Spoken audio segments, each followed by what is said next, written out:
Introduction: The Collective Dream. Welcome to the world of mirrors. You look around and see solid walls, real people, tangible problems, and a bank account with a fixed number. You have been taught that this reality is an immovable fact. You have been taught that, to change it, you have to fight against it. You have to break your back, sweat blood, and fight the world. You have to fight to tear out a piece of happiness under the sun. You have been lied to. That vision of the world is a trap designed to keep you exhausted, docile, and obedient. What you see out there is not reality. It is the reflection. You live trapped in a collective dream, hypnotized by the mirror, trying to change the image by touching the glass. That is useless. That is madness. If you want to change the reflection, you have to change the image you project. But you cannot do it if you are asleep. Most human beings are sleepwalkers. They walk, eat, work, and reproduce, but their consciousness is turned off. They are hostages of a script they did not write. They are energetic batteries for systems that do not matter to them. Corporations, political parties, religions, fashions, and social fears. In this state of sleep, life happens to you. You are a paper boat in a storm. But there is another way of living, a way reserved for those who wake up within the dream. It is called transurfing. Transurfing is not a self-help technique for thinking positive. The universe doesn't care about your optimism. Transurfing is a technology for hacking the structure of reality. It is based on a terrifying and liberating physical premise. The world has infinite variance. Imagine an infinite archive where everything that can happen has already happened. There is a variant where you are a beggar. There is a variant where you are an emperor. There is a variant where you are sick and alone. There is a variant where you are a living legend. All those movies are already filmed. They are stored in the space of variations. You do not have to create your success. That is impossible and exhausting. You only have to choose the variant you want and tune your frequency to it. It is like choosing a television channel. The waves are already in the air. You only turn the dial. In this audiobook, I'm not going to teach you to fight. Fighting is for losers. Fighting is wasting energy against the mirror. I'm going to teach you to glide. I'm going to teach you to navigate between timelines. You will learn to dodge the pendulums that want to eat you. You will learn to hack external intention so that the world orders itself in your favor. You will learn to become the master of the game. But I warn you, once you wake up, you will not be able to go back to sleep. Once you see the puppet strings, you can no longer be a puppet. Are you ready to take control of the projector? The dream ends now. Chapter 1. The Space of Variations, the Infinite Menu. You have been told that destiny is written in stone. You have been told that you have to struggle to build your future brick by brick with the sweat of your brow. It is a lie. The future is not built. The future is chosen. Imagine an infinite library where every possible version of your life already exists, stored on a shelf waiting for you to take it. There is a version where you are a beggar and one where you are a king. Both are real, both are available right now. The only problem is that you keep picking up the book of the victim over and over again, thinking it is the only one in the library. Welcome to the archive of eternity. To understand how to hack reality, you first have to understand where you live. And I don't mean your city or your country.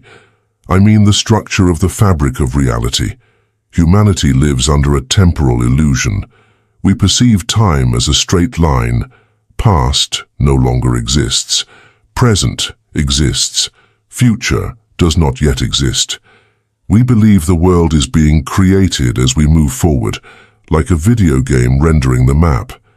Like a video game rendering the map right in front of your feet. Transurfing proposes something radically different, something that modern quantum physics, Everett's many worlds interpretation, has been suggesting for decades. Time is a static illusion. Everything that was, is, and will be exists simultaneously. Imagine a roll of movie film. In that roll, the beginning, the middle, and the end are already printed. The frame where the hero is born and the frame where the hero dies exist at the same time in the film canister. The hero does not create his path. The path is already there. The only thing that moves is the projector's light. That light illuminates one frame at a time, creating the illusion of movement and time. You are the spectator, and at the same time, you are the light. Your consciousness slides along a static track of events. This field of static and infinite information is called the space of variations. It is the mother matrix. It is the zero-point field. In this space, information about everything that is possible is stored. And when I say everything, it is everything. There is a sector in space where Napoleon won at Waterloo. There is a sector where you were born in another country. There is a sector where you drank coffee today and another where you drank tea. There is a sector where you are a multi-millionaire and free. There is a sector where you are in prison. The space of variations is an infinite tree of possibilities. Every thought, every decision, every event is a branch that bifurcates into 1,000 more branches.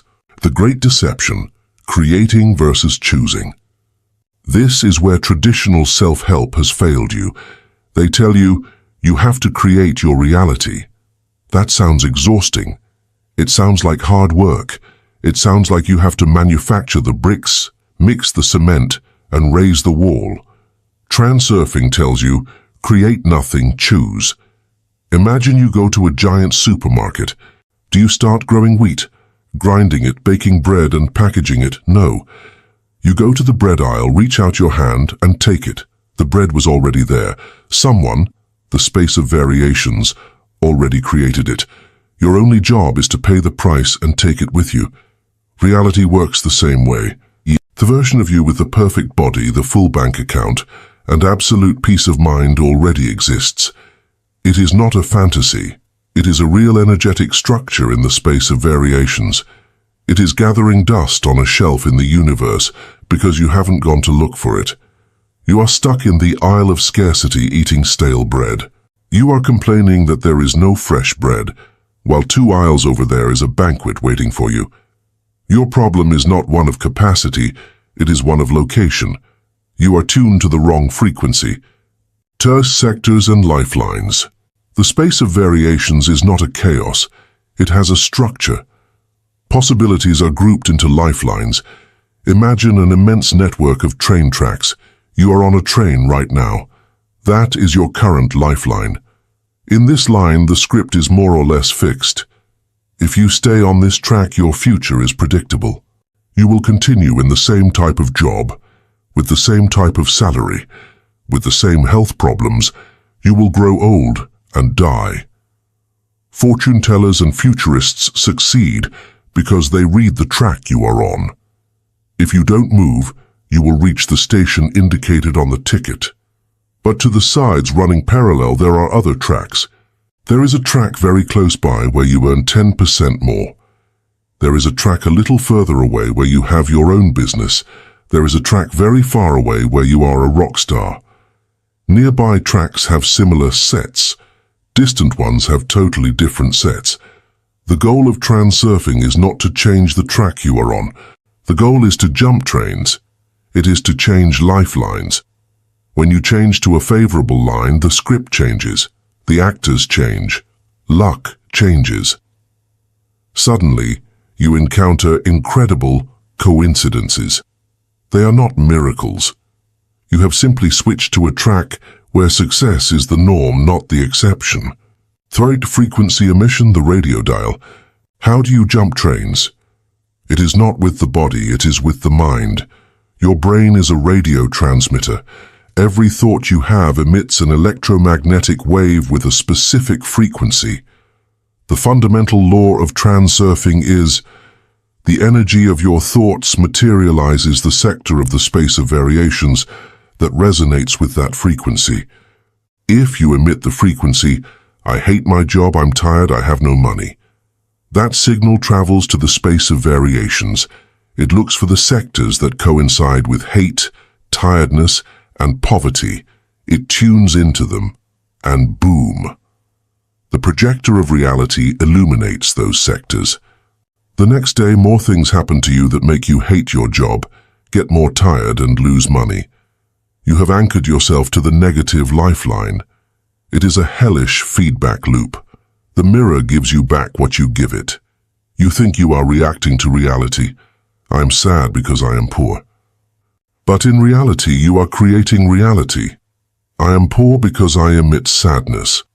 To change lines, you have to do something that seems crazy. You have to emit the frequency of the line you want to go to before being there. You have to emit the frequency of wealth while you are in the poverty sector. You have to emit the frequency of health while you are in the sickness sector. This requires a mental discipline of steel. It is hacking the radio. Most people let reality dictate their frequency. They are passive receivers. The transurfer imposes their frequency on reality. They are an active emitter. The catalog is neutral, God does not judge. One of the hardest things to accept is that the space of variations doesn't give a damn about you. It is not a bearded God who judges you. It is not a karmic tribunal that decides if you deserve something. It is a database. It is an Amazon server. If you order poison, it sends you poison. If you order cure, it sends you a cure. It doesn't tell you, my son, don't take poison, it's bad. It simply executes the order. Input, Shu output. This is terrifying because it eliminates the comfort of thinking there is a mysterious divine plan behind your suffering. There is no plan. Your suffering is the result of the fact that you have been ordering suffering from the catalog for years, probably unconsciously. You have been worried, fearful, anxious. Worry is a form of prayer. Worrying is visualizing what you don't want. And since the catalog is neutral and only responds to the intensity of your attention, it has punctually sent you all the misfortunes you feared. The thing which I greatly feared is come upon me. Job 3:25. Job was a master of reverse transurfing. He visualized disaster with so much faith, fear, that he materialized it. But this neutrality is also liberating. It means you don't have to be good to be successful. You don't have to pay for your sins. You only have to make the right order. You could have been a mess for 30 years. If today you change the frequency radically, the server begins to process the new order.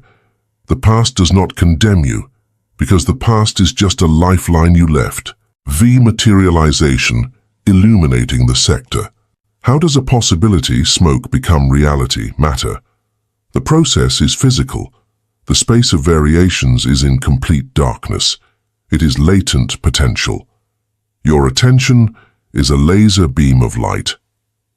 When you fix your attention on a specific scenario, for example, having my own house, you begin to illuminate that sector. At first, the image is dim, but if you keep the beam fixed, persistence, the energy begins to densify. The sector begins to download into the material world. External intention, which we will talk about in Chapter 7, begins to move bridges, create coincidences, and align people. And little by little, your physical reality overlaps with the virtual sector. The dream becomes flesh. The problem for most is that their flashlight is stroboscopic. 1 minute, they illuminate, I want to be rich. The next minute, they illuminate, I'm afraid of the crisis. Then they illuminate, how lucky the neighbor is. Then I am a failure. They illuminate 50 different sectors in 1 hour. Result, reality is an incoherent blur. Nothing solid materializes because you don't give matter time to set. The transurfer trains their attention to be a fixed, immovable focus that illuminates only the target sector, ignoring everything else. Why do we choose hell? If we can choose anything from the menu, why does 90% of humanity choose the lifeline of struggle and scarcity? Why would anyone consciously choose to be unhappy? No one chooses it consciously. They choose it by default, by inertia. From childhood, we are taught that life is difficult. We are taught to expect the worst so as not to be disappointed. We are taught realism. Realism is the biggest trap in the space of variations. Being realistic means looking at the current sector, poverty, limitation, and accepting it as the only truth. By accepting it, you emit its frequency. By emitting its frequency, you anchor yourself to it. And so, reality is perpetuated. The rich get richer because their realism is abundance. Their natural frequency is, there is plenty of money. Therefore, they stay in the lifelines of wealth. The poor get poorer because their realism is lack. To escape, you have to be, in the eyes of the world, delusional. You have to deny the evidence of your current senses in order to activate the evidence of your future senses. Therefore, the inertia of the tracks, gradual change. Warning, you cannot jump from the beggar line to the magnate line in a second. The tracks are too far from each other. The frequency is too dissonant. If you attempt such a large jump, you will break, psychosis, or extreme frustration. Movement through the space of variations must be gradual. You jump to a neighboring track where you are a little better off. You get used to that new normalcy. You jump to the next one. It is a process of gliding, surfing, not teleportation. That is why it is called transurfing. You glide from wave to wave. Today you accept that you can pay your bills with peace of mind. First jump. Tomorrow you accept that you can afford a luxury. Second jump. The following month you accept that money comes easily. Third jump. In a year, you have covered an enormous distance. You are in a sector that, seen from your past, looks like science fiction. But because you have done it gradually, it feels natural. The secret is to keep the direction vector constant. Don't look back. Fate, the guardian of the threshold. Just before entering a very positive lifeline, something strange often happens. A negative event occurs. A scare. A loss. It is the entrance exam. The space of variations is testing your stability. If you react to that problem with fear and say, "I knew it, this doesn't work, I have bad luck," zap. You fall off the board. You go back to the old line. If you stay calm in the face of the problem and say, "This is part of the process, everything is going according to plan," you pass the threshold. Reality rearranges itself and you enter the fortune zone. Remember this when you start practicing. If things get weird, don't be scared. It's a sign that you are moving. The landscape always becomes blurry when the train accelerates. Practical exercise, ordering in the restaurant. To close this chapter, we are going to change your life metaphor. Stop seeing yourself as a builder. Stop seeing yourself as a fighter. Start seeing yourself as a customer in a luxury restaurant. The space of variations is the waiter. The waiter is waiting with the notepad in hand. What are you going to order? It is a statement of fact. You know they have lobster. You know you can pay for it energetically. You know they are going to bring it to you. You don't get tense waiting. You don't go to the kitchen to shout at the chef. You simply sit, enjoy the wine, and wait, knowing the order is underway. That feeling, that calm of knowing that it's coming, is the pure frequency of choice. Don't say, "Well, whatever there is, they will bring you leftovers." Don't say, "I don't want soup." The waiter hears soup and brings you soup. Don't say, "I wish I could eat lobster someday." That is a wish, not an order. The order is made with calm determination. I'm going to have the lobster. Chapter 2, Pendulums, Energy Vampires. You feel tired. No matter how much you sleep, you always lack energy. You think it's stress or age or diet. You are wrong. You are tired because you are being milked. You live surrounded by invisible structures that feed on your extreme emotions. Every time you shout at the television, every time you get indignant on Twitter, every time you panic over news, you are sending a package of vital energy to a pendulum. You are a human battery for systems that do not love you. Today, we are going to cut the cables. Morpheus told Neo in The Matrix, "You are a battery." It was not a science fiction metaphor. It was a literal description of modern society. To understand why you do not achieve your goals, you must first understand where the energy you should be using to achieve them is going. It goes to the pendulums. In ancient esotericism, they were called egregores. In transurfing physics, we call them pendulums because they oscillate. A pendulum is an energy information structure created by the collective thought of a group of people. When a group of people thinks in the same direction, their mental waves synchronize, a resonance is created, and that resonance takes on a life of its own. It becomes autonomous. A pendulum is born. A pendulum can be gigantic, a world religion, a political party, a war, an economic crisis. A pendulum can be medium-sized, your football team, your corporation, a TikTok trend. A pendulum can be small, your dysfunctional family, an argument with neighbors. Size does not matter. They all function under the same biological law. The pendulum wants to survive. And to survive, it needs to feed. What does a pendulum eat? It eats human energy, specifically emotional energy. And the pendulum does not care about the quality of the energy, it only cares about the intensity. For the polarity trap, love and hate are the same. Here is the secret that will set you free. The pendulum does not care if you are its follower or its enemy. Both feed it. Imagine a political party. The fanatic follower gives it energy. They are the best, I love them, long live the leader. Positive energy. The angry hater gives it energy. They are thieves, I hate them, let them die. Negative energy. For physics, both are high-intensity waves directed at the same object. The pendulum absorbs both currents and grows stronger. It oscillates with more force. The only one who loses is the human.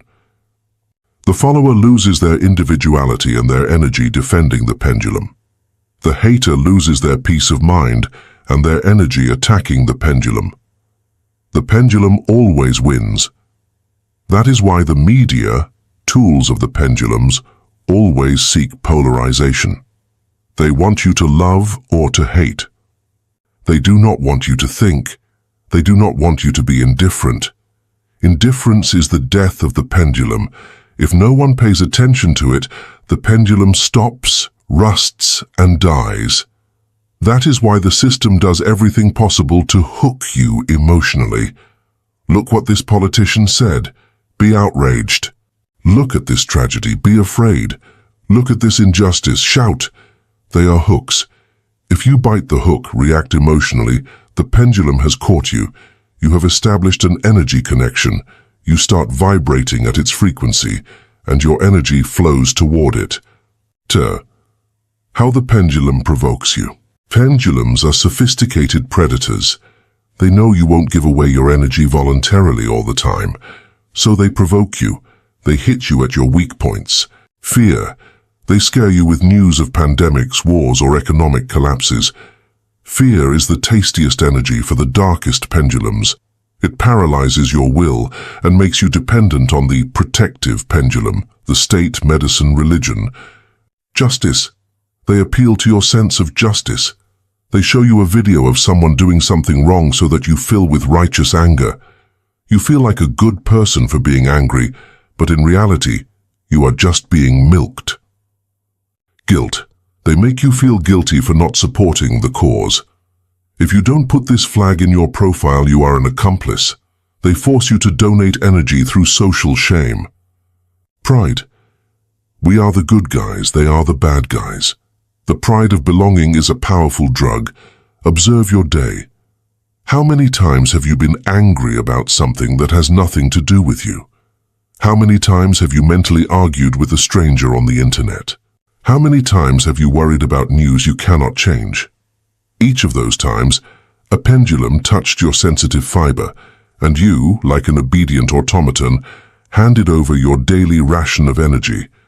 And then you wonder why you lack the strength to start your business or go to the gym.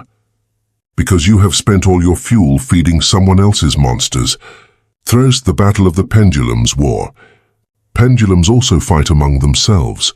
The left pendulum fights against the right pendulum. The Apple pendulum fights against the Android pendulum. The vegan pendulum fights against the carnivore pendulum. They fight to steal adherence. They want more batteries. You believe you are fighting for the truth. Poor deluded person. You are fighting so that your pendulum grows fat. The pendulum does not care about you. It cares about its survival. If to survive, the pendulum has to sacrifice you, send you to war, fire you, ruin you. It will do it without hesitation. You are a pawn. You are a renewable resource. When a soldier dies for the country pendulum receives a massive injection of emotional energy from collective mourning. The soldier loses their life. The pendulum gains immortality.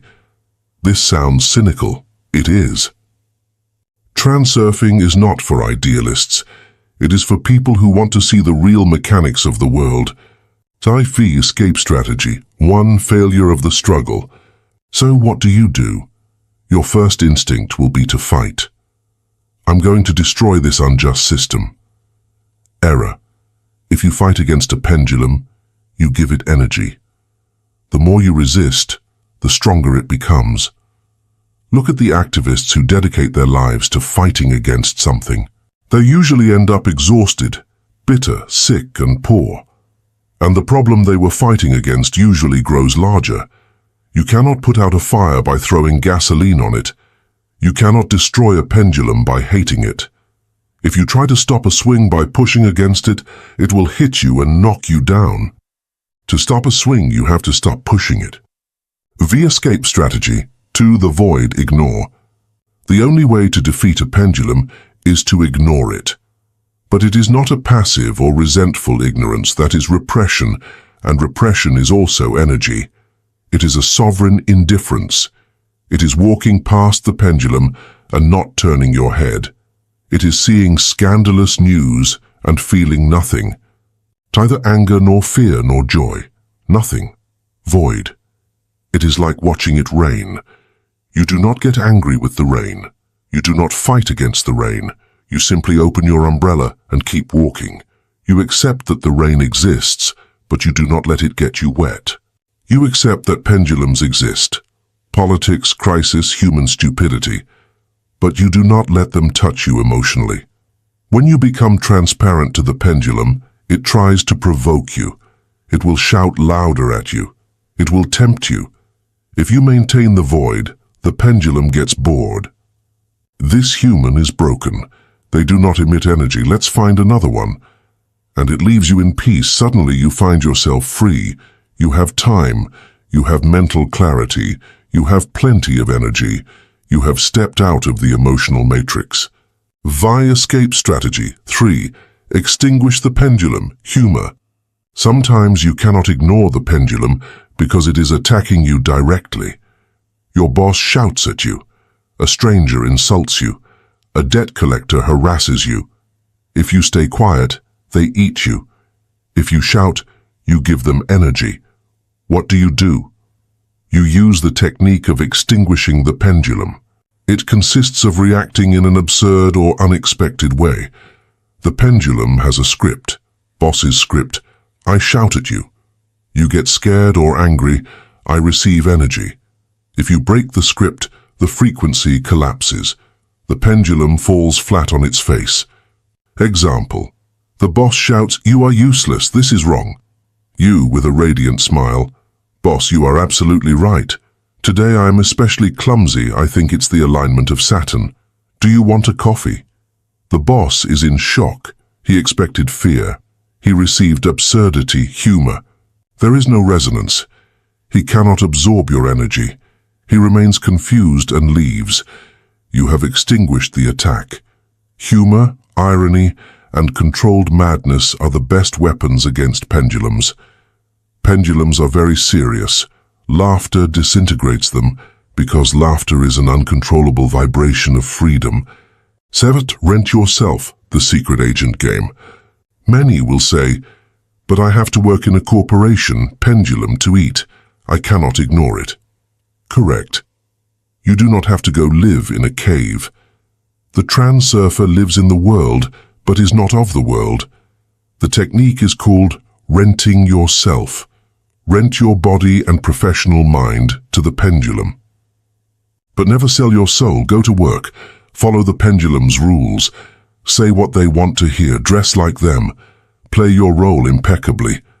But inside, remain as an observer. Maintain an ironic distance. Watch corporate meetings as if you were an anthropologist studying a tribe of monkeys. Do not take company goals as something of life or death. It is only a game. Play well, collect your money, and go home with your energy intact. When you rent yourself, you stop suffering. Suffering comes from identification. My job is me. No, your job is a role you play. When you detach, paradoxically, you become more efficient. Since you are not afraid of the pendulum, you act with a coldness and clarity that others lack. You become immune to stress.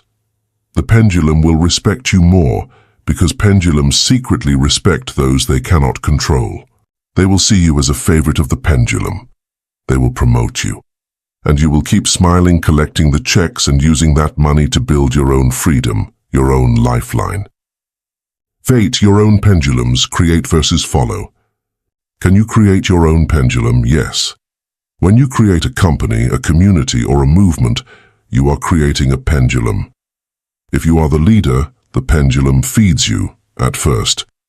Founders, rock stars, leaders are at the top of the pendulum's food pyramid.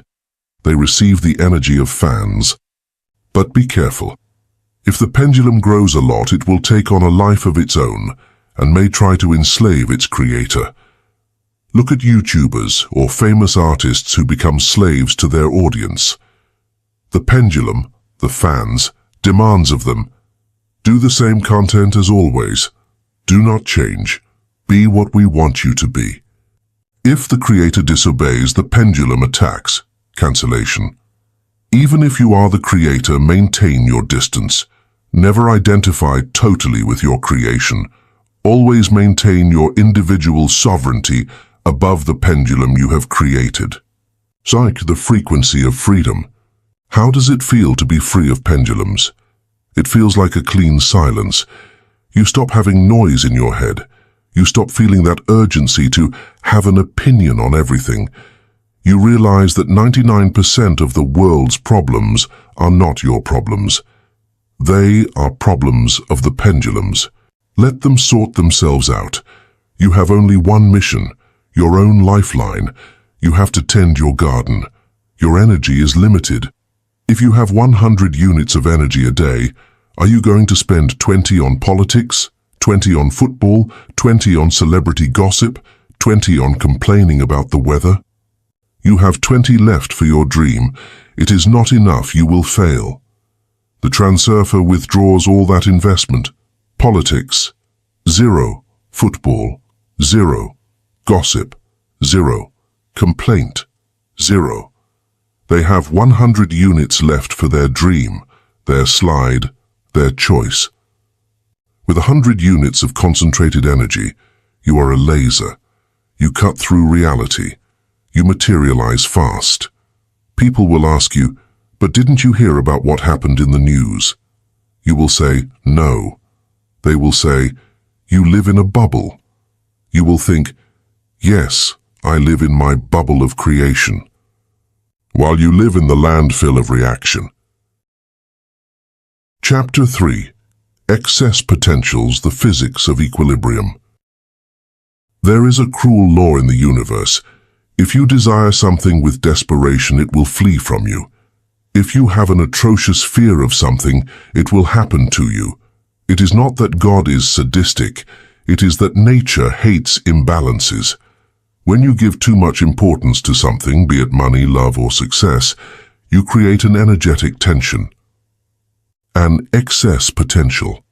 And the universe, to relieve that tension, will send you the balancing forces to destroy your dream and restore peace. To win, you must stop needing to win. To obtain everything, you must be willing to lose everything without blinking. Have you ever wondered why on the day you have a crucial job interview, you stain your shirt? The car doesn't start and you arrive late. And why on the day you don't care about anything, things work out perfectly? Why does the person you are obsessively in love with ignore you, but when you ignore them, they pursue you? Welcome to the world of balancing forces.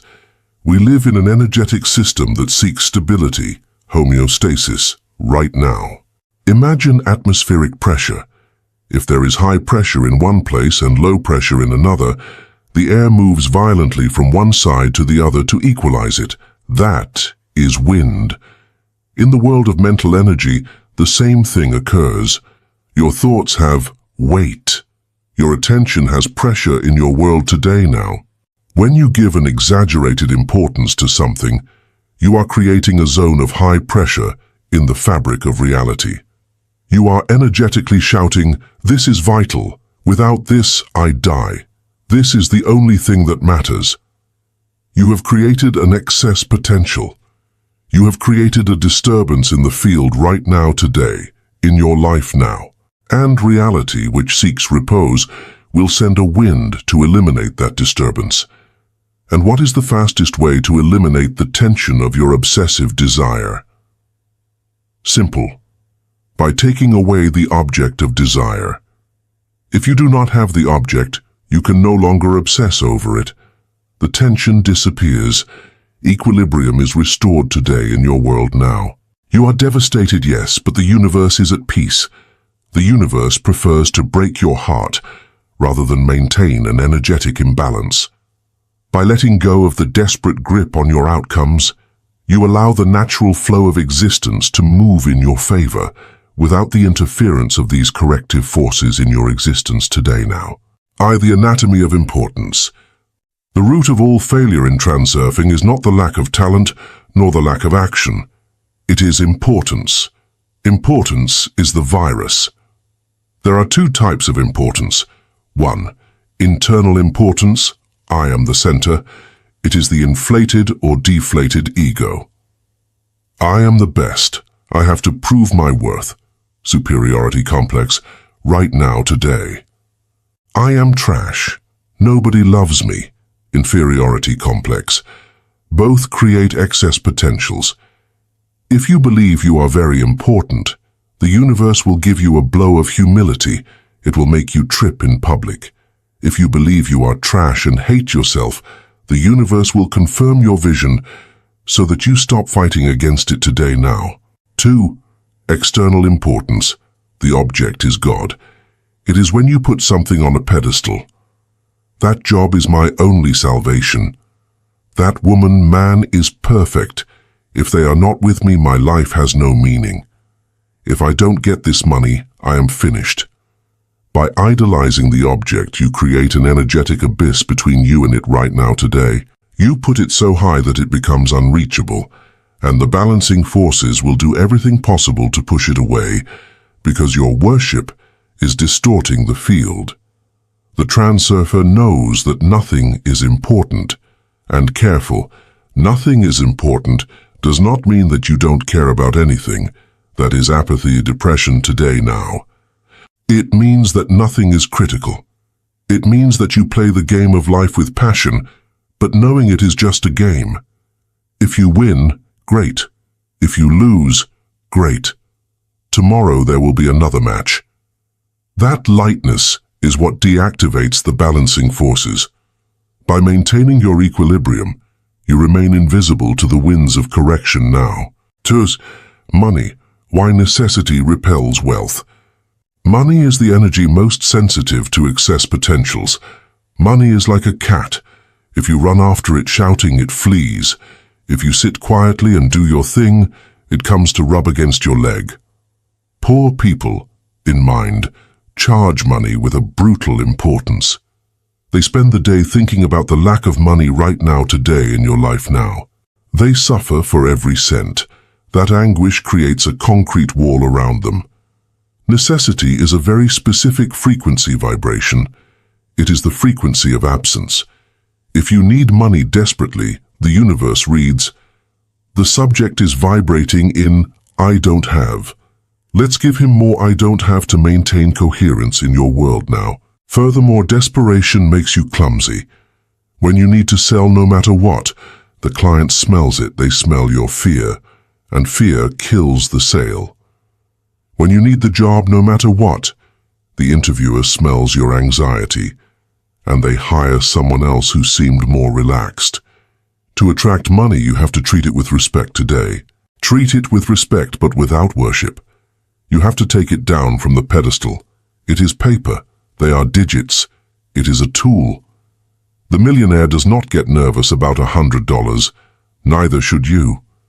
Practice quiet spending. When you pay a bill, do not suffer. Say, money comes and goes. Thank you for the service now in your life. By removing the drama from money, you allow the energy to circulate. When you view wealth as a natural byproduct of your existence rather than a distant god to be appeased, you open the floodgates for abundance to flow into your reality without resistance or corrective backlash from the universe today in your life right now, today now. Third, relationships suffocating love. This is where it hurts the most. You meet someone, you love them. You start to imagine the wedding, the children, the perfect life. You start sending messages all day. You start to worry if it takes 5 minutes to answer. You have created an excess potential the size of Jupiter right now today in your world right now today now. You have grabbed the other person with an energetic fist. You are suffocating them with your importance. Even if you don't say anything, the other person feels it. They feel a pressure in their chest when they are with you. They feel that they owe you something. And the balancing forces act through them today in your world now. The person moves away. They tell you, "I need space." You become more desperate. You increase the potential. The person flees faster. The end is inevitable. Breakup. The bad boy or the femme fatale succeeds not because they are bad, but because they have low importance. They do not need the other person now in your life. They have fun, but they are autonomous. That lack of need is magnetic. It creates a vacuum that the other person wants to fill. If you want someone to stay, let them go. Lower the importance of the relationship. Say to yourself, if we are together, wonderful. If they leave, wonderful too. I will have more time for myself today. My happiness does not depend on this human. At the moment you release the grip, the other person breathes, relaxes, and approaches again. By cultivating your own internal completion, you become an irresistible force that invites others into your orbit, without the pressure that inevitably triggers the forces of separation and balance. 5. The mechanism of sabotage, Murphy's Law. Murphy's Law. If something can go wrong, it will go wrong and is not bad luck. It is the physics of potentials. If you have a great fear that something will go wrong, you are giving it negative importance. You are visualizing disaster with great emotional intensity. You are drawing the bow toward the wrong target right now, today now. The universe says, wow, this human is obsessed with the possibility of tripping on stage. It must be very important for him to trip. Let's help him. And the balancing forces push you. Sabotage also occurs through blindness. When you give too much importance to an objective, you get tunnel vision today in your world right now. You tense up, your muscles seize, your mind blocks. Creativity requires relaxation, alpha waves.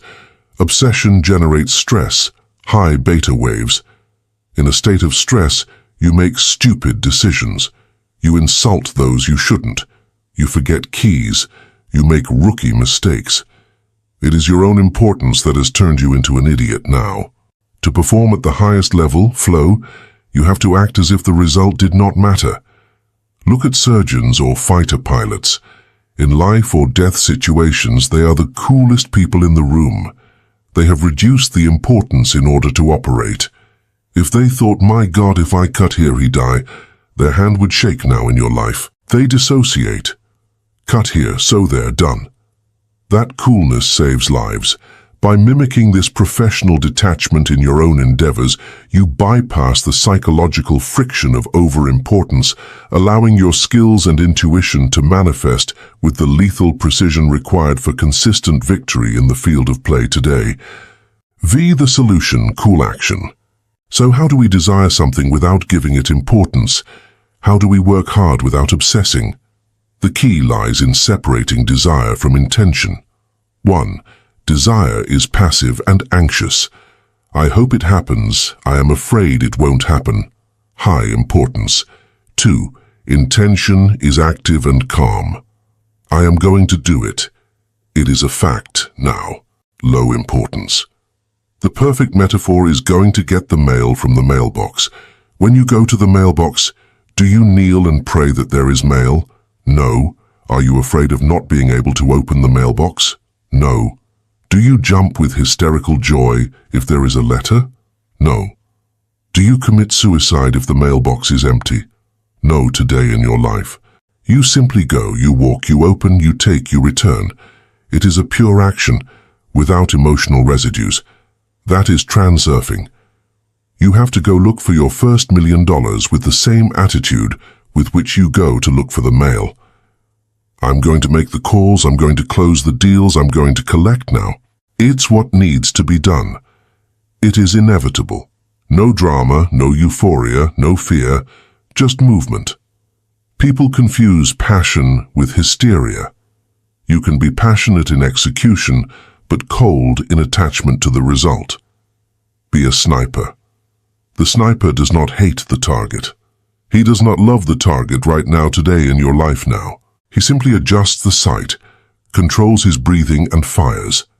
Pure action. By adopting this stance of calm inevitability, you align your personal power with the silent efficiency of the universe, ensuring that your goals are achieved as naturally and certainly as the morning sun rising over the horizon today in your world now. First, renting yourself review.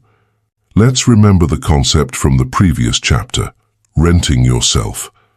When you are in a high-pressure situation, a meeting with investors, a first date, imagine you are an actor playing a role.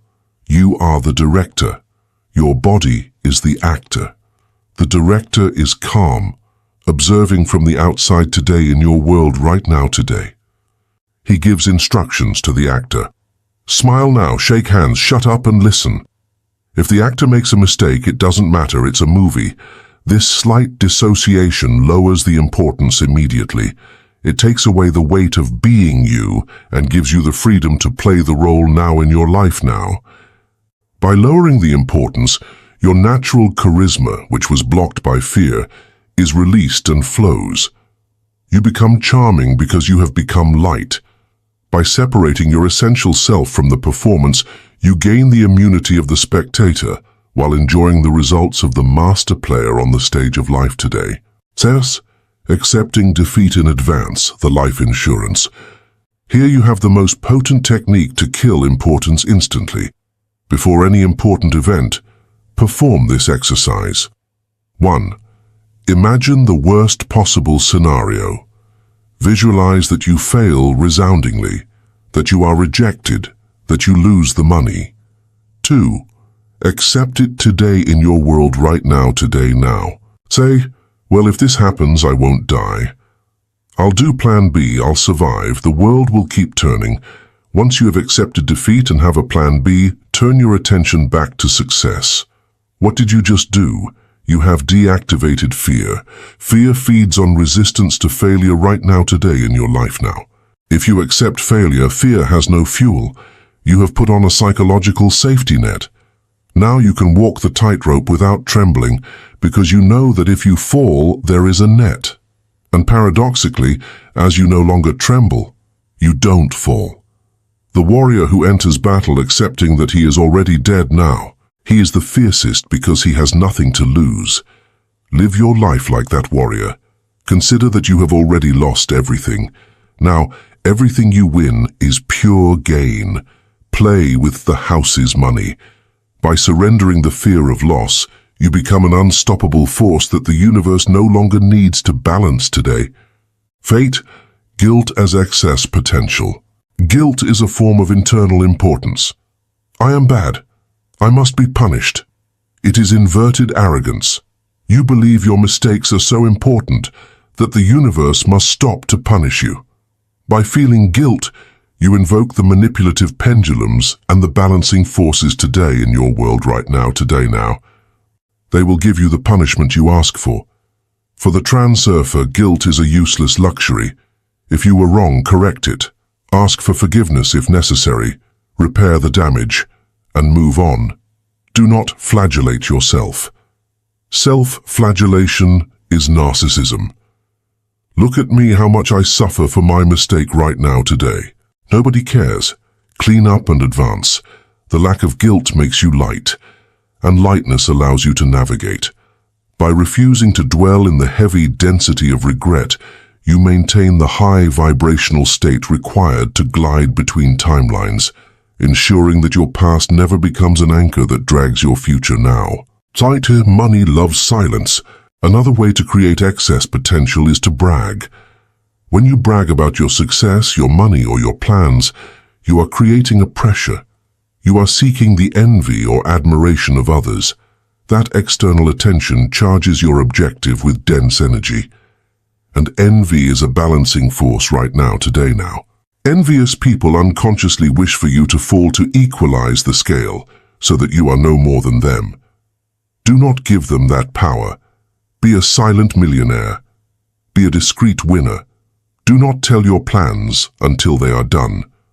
Lower your profile. The universe protects what is hidden today in your life now. What is exhibited oxidizes or is stolen. Reduce your social importance. Do not seek to be the king. Seek to be the gray cardinal, the one who has real power from the shadows. By operating in the quiet, you avoid the friction of public scrutiny and the countercurrents of collective mediocrity in your world today. Chapter 4: The Wave of Luck, Favorable Lifelines. Luck is not a casino. God does not play dice with your life.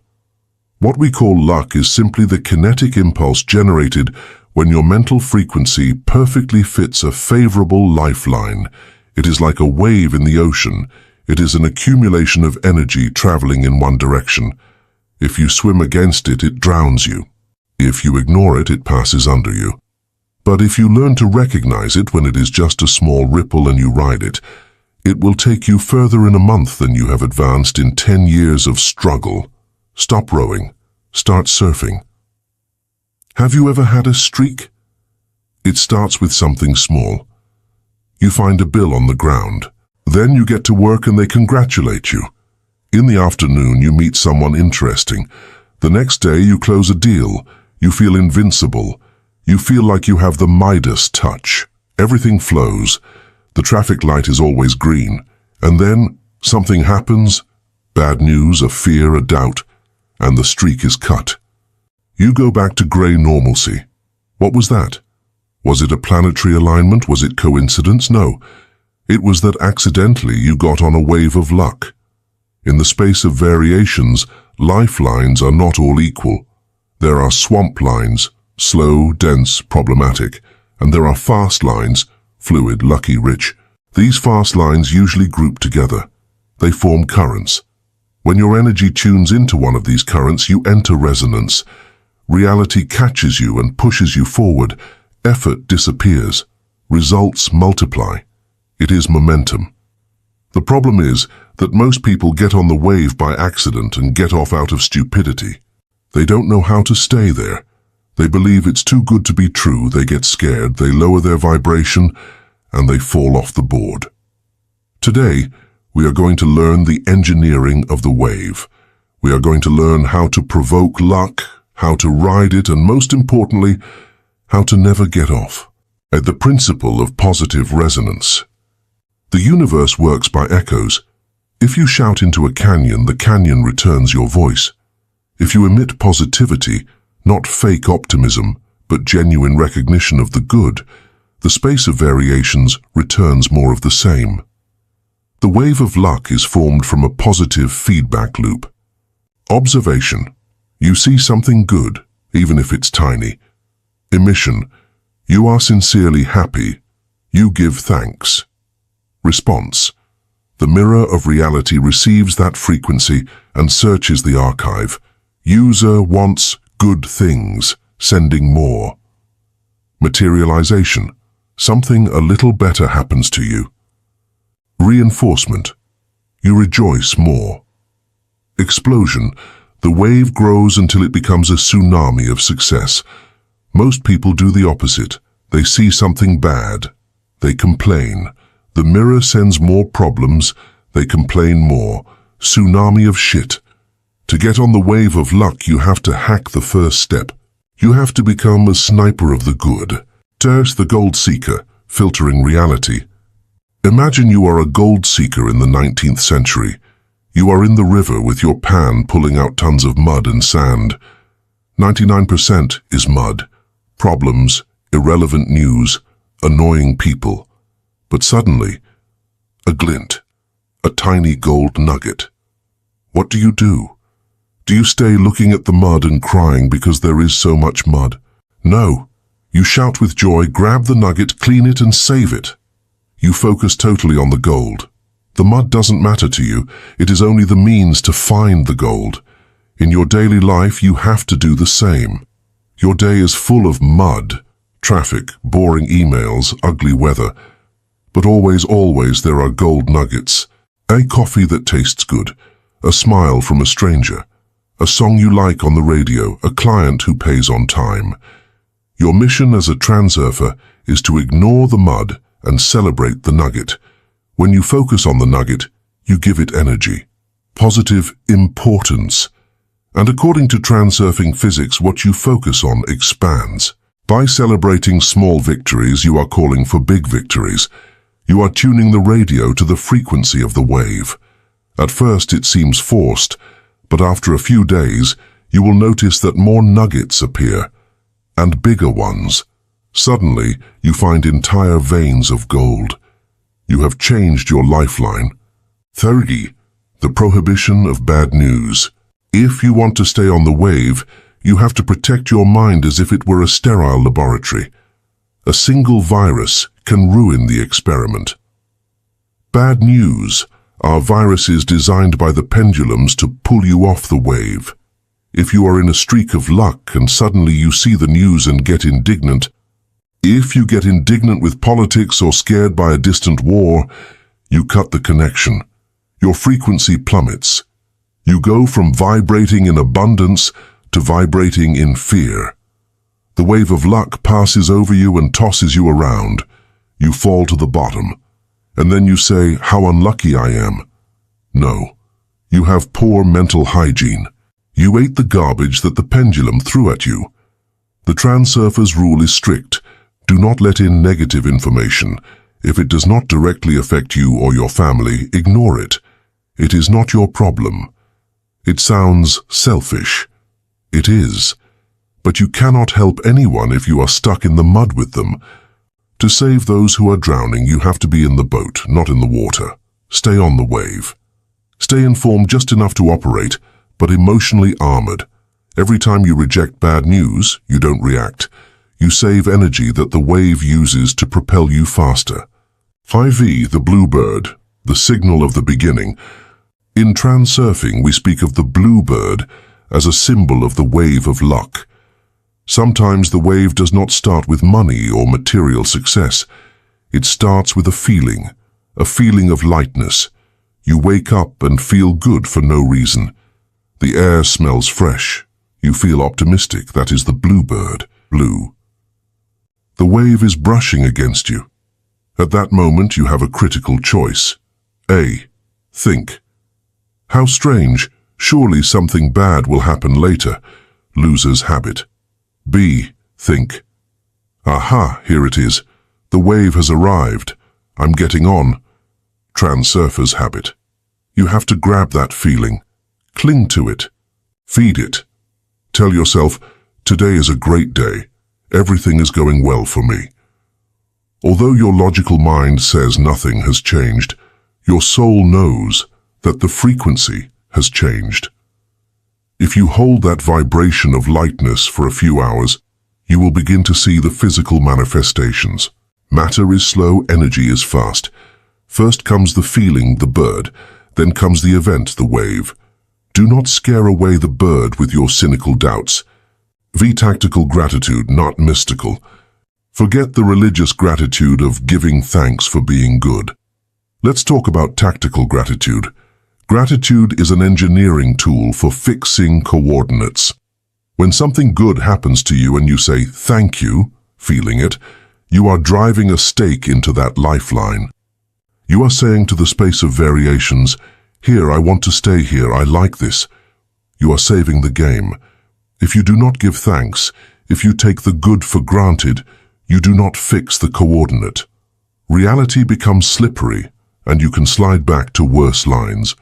The transurfer gives thanks for everything. Gives thanks that there is hot water in the shower. Gives thanks that the car started. Gives thanks that they have internet.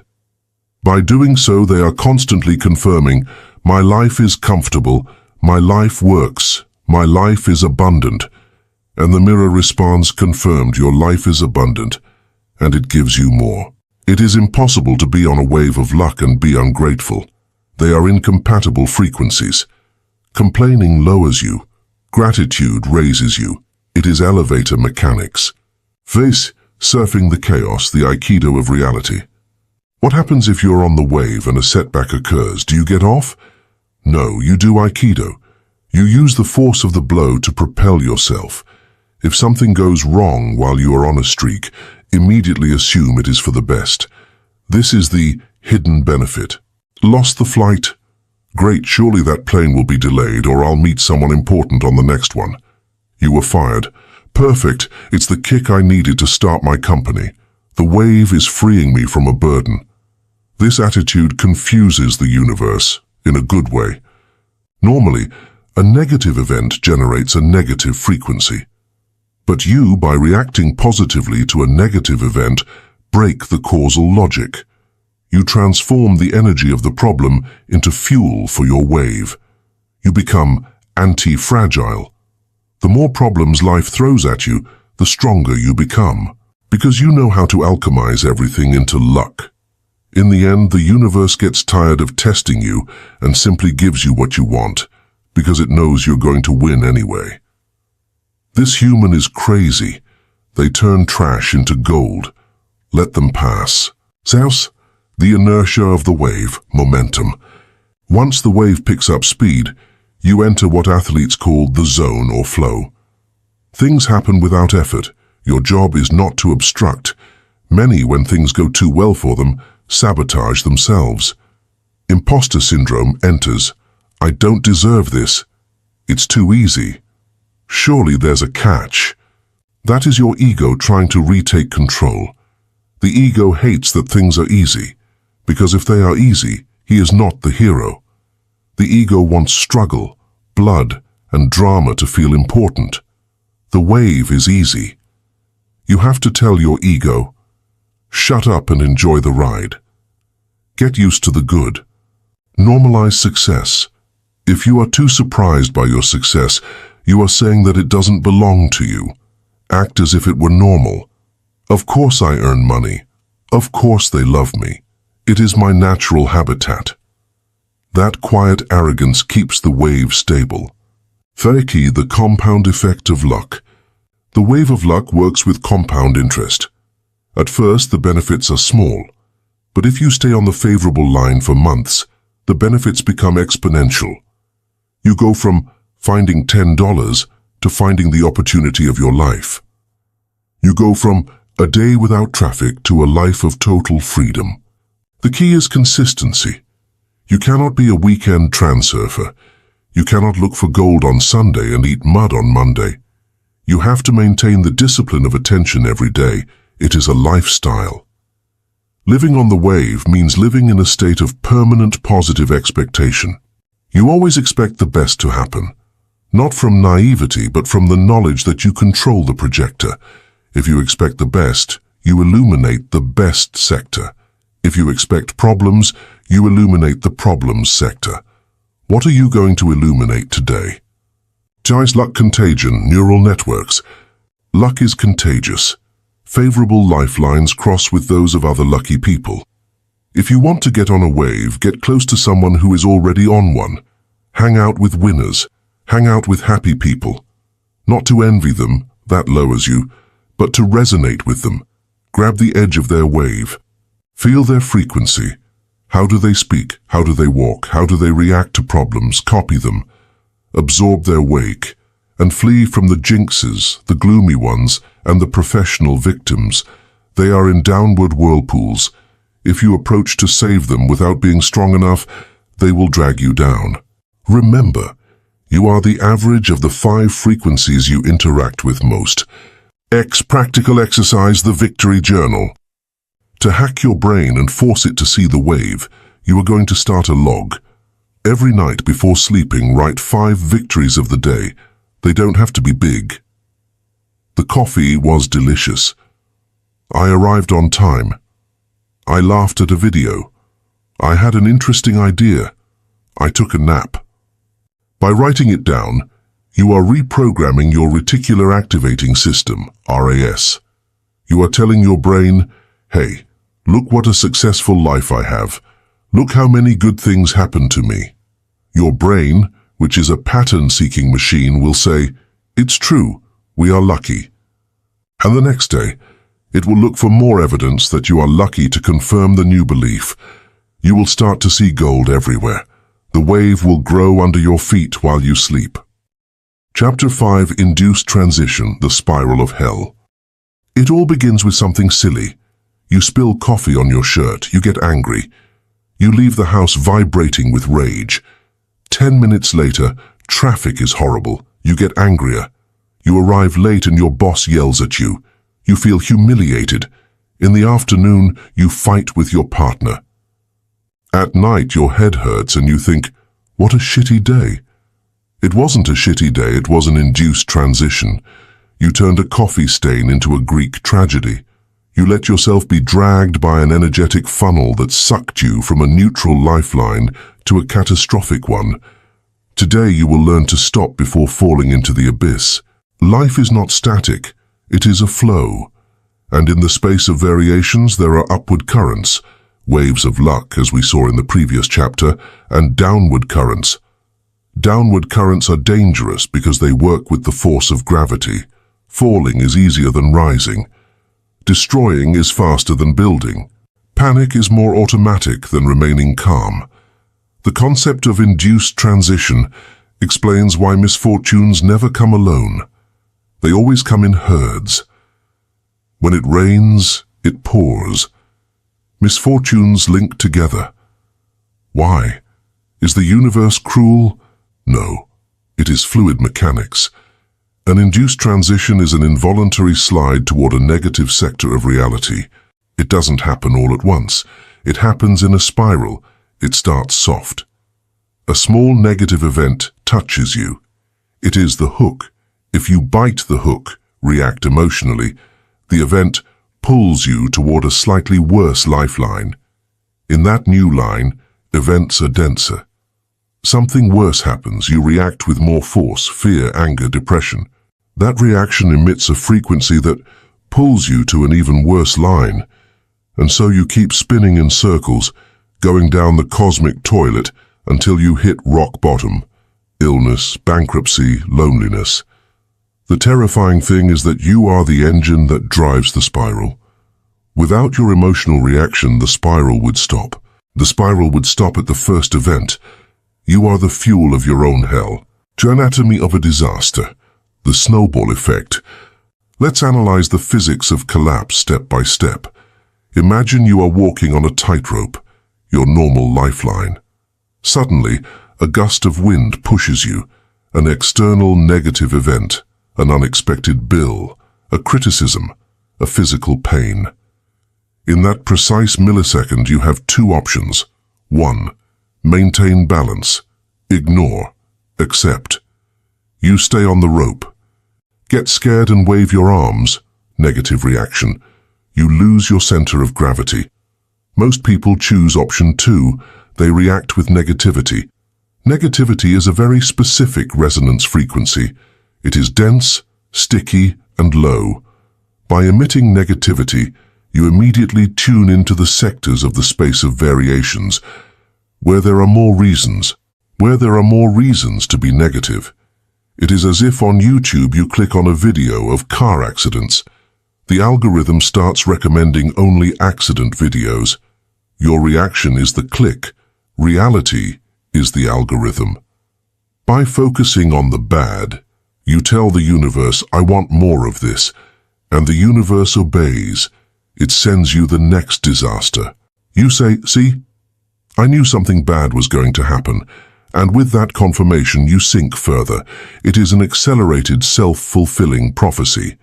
The transition is induced because the first event was only an invitation. You accepted the invitation by reacting. You could have declined. You could have said, no drama, thanks. I am not going to participate in this drama. But you participated, and now you are caught in the vortex. 2. The pendulum's hook, the provocation. Pendulums, energy vampires, are the ones that initiate the induced transition. They need to eat. A destructive pendulum, like the pendulum of crisis or the pendulum of illness, throws you bait. The bait is alarmist news, a rumor, or a mild symptom. Its goal is to knock you off your center. If you stay in your center in difference, the pendulum cannot touch you. There is no grip. But if you have fear or anger, you have a handle by which the pendulum can grab you. The pendulum grabs you by your fear and pulls you toward its territory, negative lifelines. The more you resist and struggle, the more you get entangled. People believe that fighting against misfortune is the solution. No, fighting is a strong energetic reaction. Fighting validates the enemy. If you fight with a pig in the mud, you both get dirty, but the pig likes it. If you fight against a bad streak, you get dirty with negativity. The pendulum wants you to fight. It wants your adrenaline and your cortisol. To escape the spiral, you have to do the counterintuitive. Surrender, energetically. Stop emitting the frequency of conflict. 3. The background hum, chronic anxiety. Sometimes the induced transition doesn't start with an explosive event, but with a constant background sound. It is anxiety. It is that ruminating thought. Something is going to go wrong. I won't make it. What if I get fired? That hum is a constant low-frequency emission. You are eroding your reality little by little. You are moving down level by level, inch by inch, without realizing it, until one day you wake up in a gray and depressing reality. It is death by 1,000 cuts. Anxiety is visualizing failures on a loop. You are rehearsing disaster. And because you are a good magician, though an unconscious one, you end up premiering the play. The transurfer must have a mental smoke detector. As soon as they detect the smoke of anxiety, they must put it out. Ruminating negative thoughts is not allowed because they know they are weed seeds. If you water them with attention, they will grow and suffocate your garden. 3. The emergency brake, the stop technique. How do you stop an avalanche once it has already started? You have to act fast. In the moment the first negative event occurs, the car breaks down, you are insulted. You have a window of opportunity of a few seconds before your emotional brain hijacks control. In that window you have to activate the observer. You have to wake up in the dream. The technique is to mentally shout at yourself, stop, or cut, like a film director. Event, someone insults you. Impulse, you feel the heat of anger rising. Intervention, stop. Dissociation, take a step back mentally. Look at yourself and the situation from the outside. Look, a pendulum trying to provoke me. Look how my ego wants to react, how interesting. Choice. In that state of dissociation, you choose not to react mechanically. You choose to respond with coldness or humor. By not reacting mechanically, you break the circuit. The pendulum expected energy and receives nothing. It falls. The spiral stops. You stay on the same lifeline, with a small problem to solve, but you don't go down to a worse one. You have contained the damage. This requires training. At first, you will fail and get angry, but slowly your brake muscle will get strong. Being able to not react to provocation is a superpower. It is the ultimate superpower of the 21st century. Transurfing Aikido, flow reversal. Braking is good, but we can do better. We can use the energy of the attack to propel ourselves. This is the technique of coordination of importance, which we will see in depth in the last chapter, but we introduce it here. It consists of changing the label of the event. The human mind is a labeling machine. This is good. This is bad. If you label something as bad, you generate resistance and fear, negative transition. If you label something as good, you generate acceptance and enthusiasm, positive transition. The trick is, label everything as good by decree. You get a flat tire on your car. Reactive mind. Shit, what a disaster. Descent to hell. Transurfer mind. Great, this is good. Your logic will say, are you crazy? Why is it good? You respond, I don't know yet. Maybe I saved myself from an accident further ahead. Maybe the tow truck takes time and I read a book. I decree this benefits me.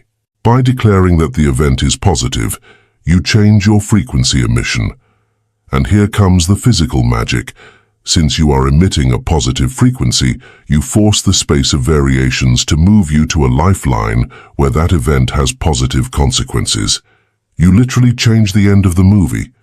You turn lead into gold. It is quantum alchemy in real time. If you practice this, you become invincible, because the more life hits you, the more benefits you obtain, since you transform every hit into an advantage. The fixed price rule. When something bad happens, there is an objective cost and a subjective cost. Objective cost. The glass broke. It costs $5 to replace it. Subjective cost. You get angry, shout, ruin your dinner, fight with your partner, sleep poorly. Cost. Incalculable. In an induced transition, you pay a brutal overprice. You pay a brutal overprice for cheap problems. You pay with your health and your destiny for nonsense. The transurfer pays only the sticker price. The glass breaks. How much does it cost? $5. And a minute of sweeping. You pay the $5, sweep, and keep smiling. You don't pay a single gram of extra emotional energy. I am not going to rent my peace of mind to this problem. Learn to be stingy with your negative emotions. They are too expensive. Save your emotions for the things you love. Don't waste them on things that break. The inertia of matter, the mirror lag. Sometimes you apply the technique, you calm down, and things keep going wrong for a while longer. Why? Because matter has inertia. It is like an oil tanker. Even if you turn the rudder, change your mind, the ship keeps moving in the old direction for a few miles before turning. If you are in the middle of a streak of bad luck and decide to change to positive, do not expect the world to change in a second. You are still moving through the smoke of your negative thoughts from yesterday. You have to endure. You have to keep the smile in the middle of the shipwreck. Tell yourself, these are just remains. These are just the remains of the old program. It's already ending. The turn is already made. If you despair because you don't see immediate changes, you turn the rudder back toward disaster. Faith is keeping the course when you don't see land. Face the observer's benefit, laughter. Nothing deactivates a hellish spiral faster than laughter. Humor is a frequency of very high vibration that immediately takes you out of the pendulum's game. Pendulums are solemn. The devil is serious. The ego is dramatic. When you laugh at your own misfortune, you rise above it. You become the observer who sees the comedy, not the victim who lives the tragedy. Ha ha ha. Look how absurd all this is. My car broke down, it's raining, and I've been robbed. It's almost a comedy movie. In the moment you laugh, you become untouchable. You have broken the importance, you have broken the fear. The spiral dissolves because it cannot sustain itself in the lightness of laughter. Learn to laugh at chaos. Chaos hates to be laughed at. Target prevention, cleaning the field. The best way to get out of a spiral is not to enter. How do you avoid slipping? By keeping the floor clean. Start your day by cleaning your energetic field. Do not look at your phone upon waking up. If the first thing you see is bad news, you have already put one foot in the spiral. Start with silence. Start with silence, or with your success slide. Visualize protection. Imagine a sphere of mirror around you. Negativity bounces off. Lower the importance. Remember that nothing is that serious. You are a tourist on this planet. You are passing through. If you leave home with low importance and high humor, if you leave with high humor, you are made of Teflon. Negativity doesn't stick to you. Text the bearers of misfortune, toxic people. Beware of people who are already falling down the spiral. They will try to grab onto you. They come to tell you their dramas, their illnesses, their injustices. They want you to validate their reality. They want you to say, yes, how horrible everything is. If you do, they grab your hand and pull you with them. They pull you into the vortex. Do not be cruel, but be firm. Do not validate the spiral. Listen to them with detachment, but do not join in emotionally. Or better, try to change their frequency. Tell them something positive. If they reject the positive and continue with the complaint, walk away. They are possessed by a pendulum. You cannot save someone who loves their chains. Protect yourself. Your stability is your greatest treasure. First practical exercise, the complaint diet. Complaining is the accelerator of the spiral. Every time you complain, you are signing a contract to receive more of the same. We are going to do a 24-hour complaint fast exercise. The goal is to survive a whole day without verbalizing any negativity. If it rains, it is raining fact. Do not say, what a disgusting day. If it hurts fact. Do not say, I am always sick, I can't stand it, is complaint drama. If someone fails, they failed. Fact. Do not say, they are an idiot. Judgment, complaint. Put an elastic band on your wrist. Every time you catch yourself complaining, pull the band and release a snap. A small physical reminder. You will realize that you are addicted to complaining. You live in a constant micro-spiral. By cutting the complaint, you cut the fuel supply to hell. Your life will improve radically in a matter of days. Silence is better than complaining. If you have nothing positive to say, be silent. Silence accumulates power. Complaining dissipates power. Chapter 6. The Whisper of the Stars, Mind versus Soul. You have two voices within you. One speaks loud, screams, analyzes, makes lists of pros and cons, and is afraid. That is your mind. The other uses no words. It is a subtle sensation, a sudden breeze, a twinge in the stomach, or an expansion in the chest. That is your soul.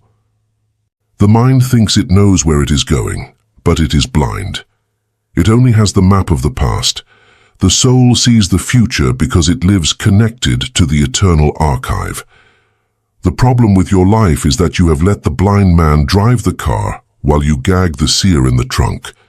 Today we are going to change drivers. We live in the dictatorship of reason. Since we were children, we are told, think before you act. Be logical. Be reasonable. We are trained to ignore our hunches and trust data, statistics, and the opinions of experts. The result is a civilization of neurotic people who make logical decisions that make them miserable now. People who study careers they hate because they have a future. People who marry people they don't love because it's a good match. People who invest in businesses that give them a bad feeling because the numbers add up.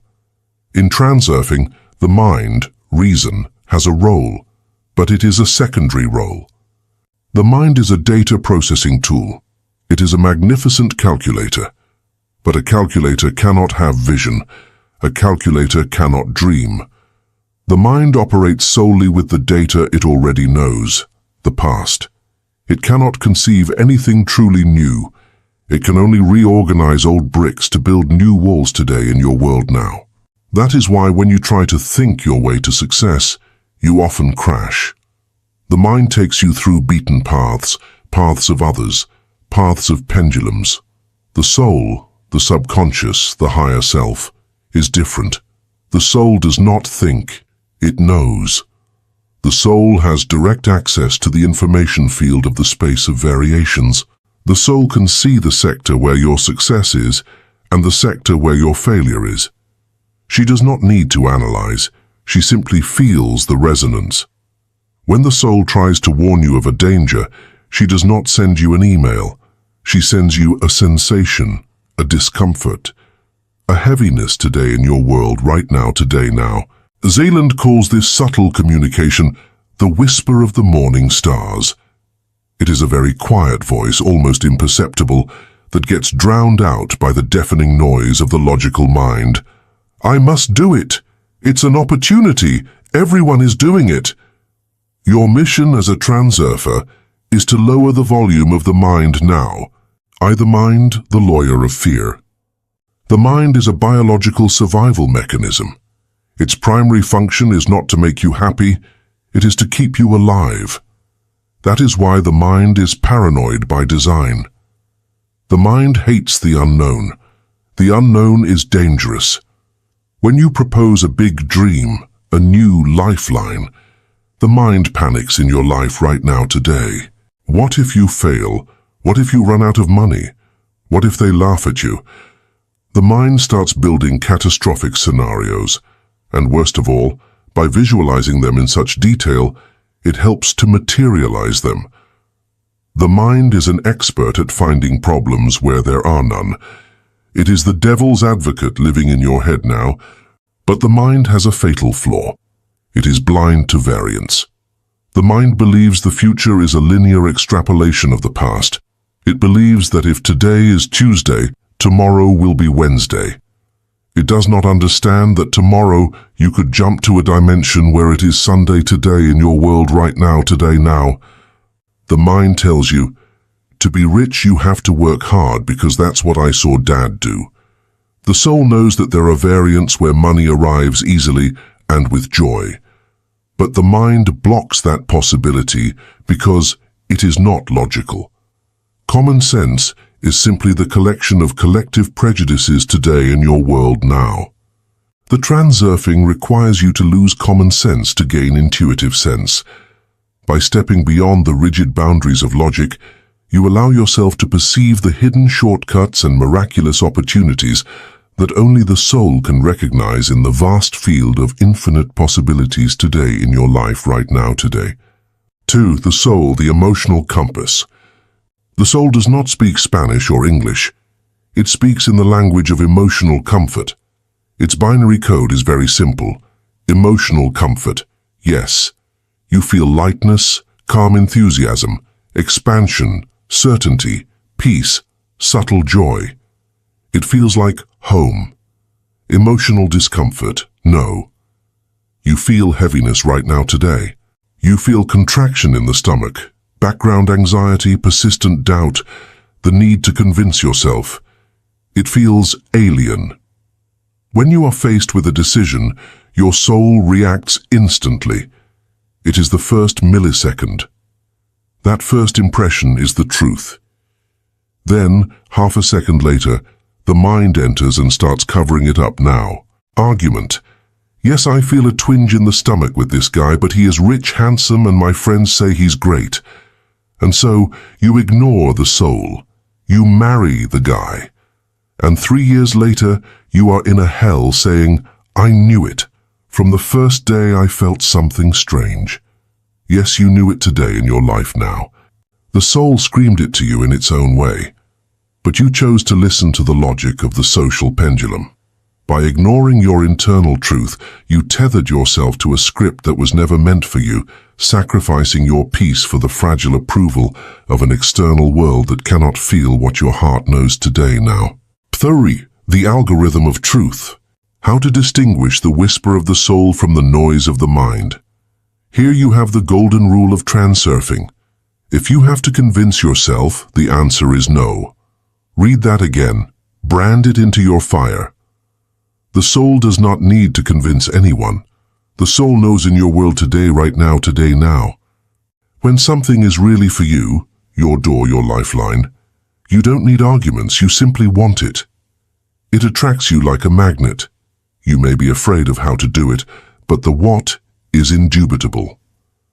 However, when something is not for you, your mind has to work overtime to sell you the idea right now, today, now.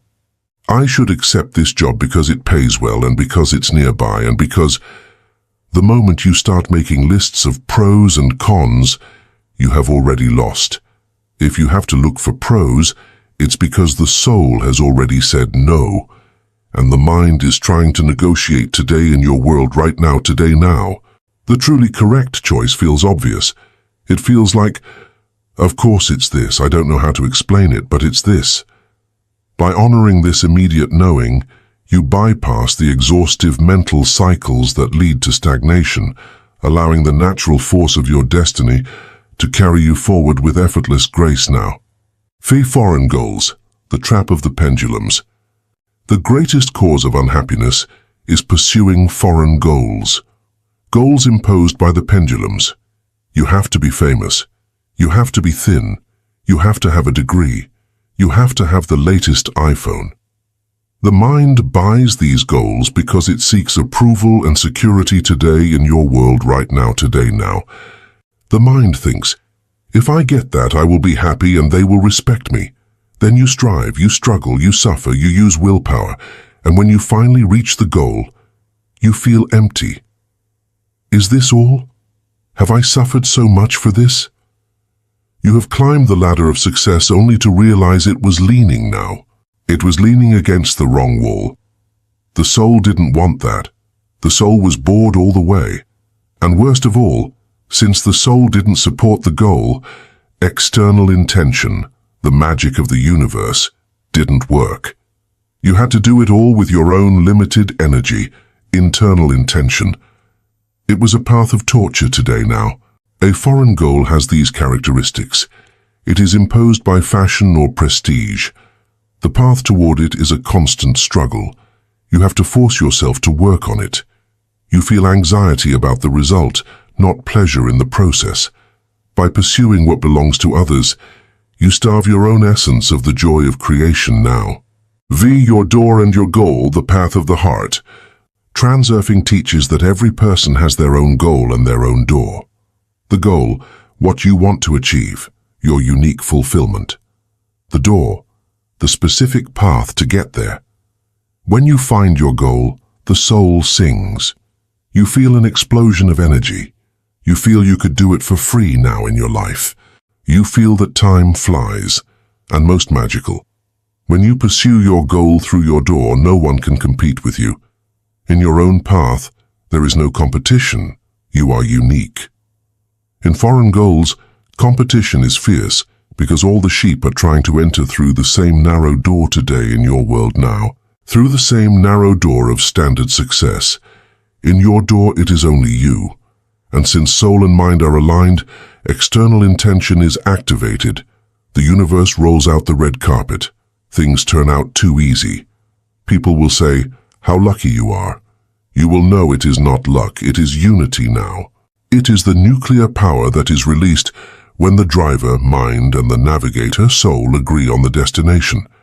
By aligning your logic with your deepest passion, you command the elements of reality to rearrange themselves in support of your singular mission, making failure an impossibility in your world today.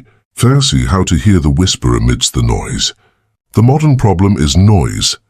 We live connected to digital pendulums 24/7, notifications, music, podcasts, opinions. Your mind is overstimulated. It never shuts up. In that roar, it is impossible to hear the soul. It is like trying to listen to a violin in the middle of a heavy metal concert today in your life. To reconnect, you need strategic silence. You don't need to go to a monastery. You need moments of emptiness, walks without a phone, walk alone, without music. Let the mind get bored. When the mind gets bored, it stops screaming, and the soul begins to speak right now today in your world. Right now today. The nightly question. Before sleeping, when logic's defenses go down, ask yourself the question, do I really want this? And listen to the first sensation that arises upon waking. The first fraction of a second of the morning is usually pure truth before you load the program of your personality today now. 7. The soul visualization exercise. To test if an objective is yours or is a trap, do this exercise. 1. Close your eyes. 2. Imagine that you have already achieved the objective. You already have the money, the position, or the partner. Everything is done. The effort ended. 3. Do not think. Feel right now today in your life right now today. Listen to your body's response. Do you feel a deep, calm, and satisfying joy?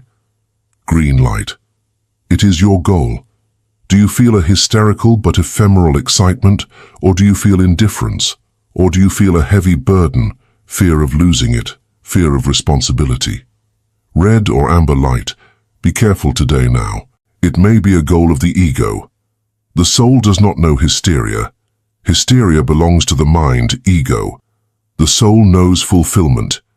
If you visualize success and feel weight, your soul is telling you that success will be a cage for you.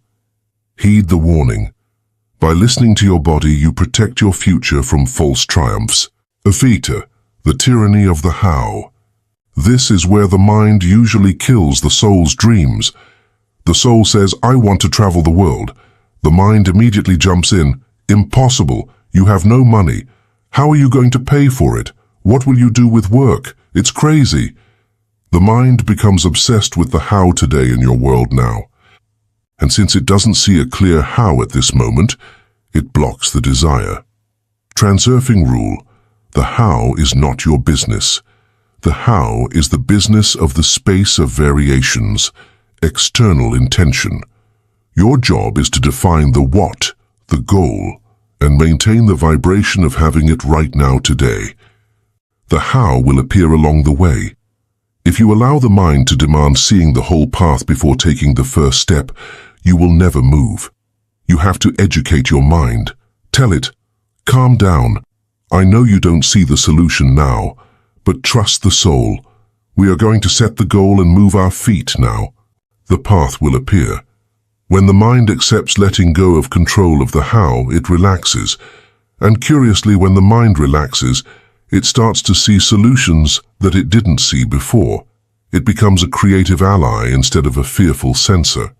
By surrendering the process to the universe, you unlock the magic today.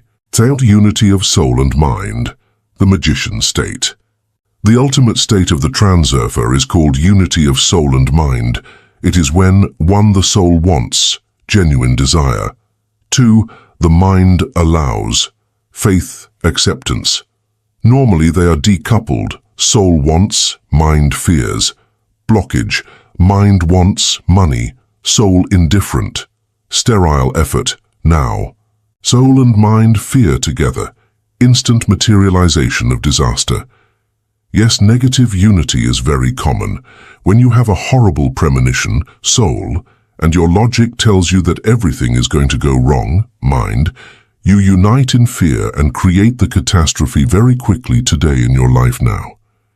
You are a perfect black magician. The goal is to achieve that same unity but in the positive. Feel the passion, soul, and have the total conviction that it is possible, mind. When you achieve that fusion, the image in the mirror of reality materializes almost instantaneously in your world right now today. There is no resistance, no doubt, no excess potential. It is a pure decree. I choose this, and I know it is mine. By aligning your internal vision with absolute certainty, you eliminate the static that disrupts manifestation, allowing your desires to crystallize into physical form with undeniable power now. Intuition as a security system. Your soul is not only for choosing goals, it serves to save your life. In the space of variations before a negative event occurs, there are prior waves. The future casts a shadow backward. The mind does not perceive them. The soul does. It manifests as an irrational restlessness right now, today, now. You are going to take the car, and you feel that you shouldn't go. The mind says, don't be silly, you'll be late. The transurfer has learned to respect those signals. If you feel a strong resistance to doing something, stop. You may be saving yourself from an accident, from a bad business, or from a scam now. It is better to seem weird or illogical than to be dead or ruined. Develop the habit of asking your soul before every important decision. Feel the friction. No friction. Ahead. With friction. Wait or change course. Life should be easy. Difficulty is a sign that you are going against the soul today. Fan a practical exercise, the day of I don't know. To retrain your intuition, do this exercise. Dedicate a day to taking small decisions. What to eat, what clothes to wear, which street to walk on, based exclusively on your visceral feeling, ignoring logic. If the body asks for pizza, even though you're on a diet, eat pizza right now, today, in your life now. Maybe your body needs that fat today. If you feel like going down a longer street, go. Maybe you avoid an unpleasant encounter or see something inspiring. If you don't feel like talking to someone, don't talk. Observe what happens. You will see that, surprisingly, the day flows better now. You feel more energized. Small synchronicities occur. You are learning to trust the navigator. You are proving to your mind that the soul is not crazy, that the soul is efficient. Little by little, you can apply this to big decisions. One day, your mind will automatically turn to the soul, today, now. It will ask, what do you think, boss? That day you will have reached mastery. By consistently choosing the guidance of your essence over the dictates of your logic, you transform your life into a masterpiece of effortless flow and unshakable alignment with the highest path of your existence now. Chapter 7. External Intention, the Hand of God. Imagine you are in a boat in the middle of the ocean. You want to reach an island. You have two options. The first is to grab the oars and row with all your strength, sweating, bleeding, and fighting against the waves until your muscles fail. That is your internal intention. The second option is to hoist the sail, adjust the rudder, and let the wind, an invisible and immensely powerful force, carry you directly to the island while you enjoy a cold drink on the deck. That is external intention. Most people die rowing, proud of their effort. The transurfer arrives further and faster, not because they are stronger, but because they know that the heavy lifting does not belong to them. It belongs to the wind. Until now, you have been taught that to get something, you have to fight for it. You have been taught the cult of effort. If you want something, go and get it. No pain, no gain. Blood, sweat, and tears. Sweat. All of this is based on internal intention. Internal intention is your personal willpower acting upon the physical world. It is limited. Your body gets tired. Your mind becomes exhausted. Your time is finite. When you operate only with internal intention, you are like a fly hitting itself again and again against the glass of a closed window. The fly is hard-working. It is tenacious. It is brave. But the fly is going to die on the windowsill, dried up and failed. Meanwhile, 1/2 meter away, there is an open window. The fly doesn't see it because it is obsessed with defeating the glass through brute effort. There is another force, a force that is not yours but that you can invoke. In transurfing, it is called external intention. It is not called external because it is outside of you, but because it organizes the external world. It is the force that molds the space of variations. It is the force that makes circumstances align. Doors open on their own and impossible coincidences happen. Internal intention tries to move matter. External intention moves destiny. Internal intention insists, I insist that this happens. External intention allows, circumstances make this happen. Accessing this force is the Holy Grail.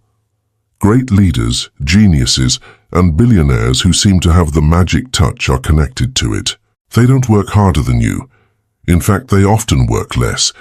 But when they move a finger, mountains move. Today we are going to learn to let go of the oars and hoist the sail. The definition of power, having versus wanting. To activate external intention, you must first understand the difference between desire and determination to have. The universe does not respond to your desires. Desire is a declaration of lack. I want this implies, I don't have this.